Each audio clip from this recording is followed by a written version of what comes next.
বাংলাদেশের সবচেয়েতে সিন্ডিকেট ব্যবসা সেটা হচ্ছে অনলাইনে বাসের টিকিট। দেখেন, একটা বিষয় আপনারা লক্ষ্য করে দেখেন, আপনি অনলাইনে টিকিট করতে যান, দেখবেন টিকিট অ্যাভেলেবেল বুক। কারণ হচ্ছে কি জানেন, কিছু কিছু দালালরা আছে যারা অগ্রিম টিকিট ছাড়া মাত্রই পুরো বাসের সিটি কমপ্লিট করে বুকিং করে দেয়। আর সাধারণ জনতা কি পায়? একটা টিকিট পায় না। এখন এই টিকিটগুলো কোথায় যায়? টিকিটগুলো হয় কি, ব্ল্যাকে বিক্রি করা হয়।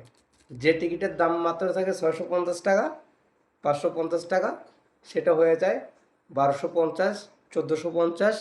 এই যে সিন্ডিকেটটা এখানে শুরু হয়, এরকমভাবে সিন্ডিকেট ব্যবসা করে বাংলাদেশে অ্যাভেলেবেল।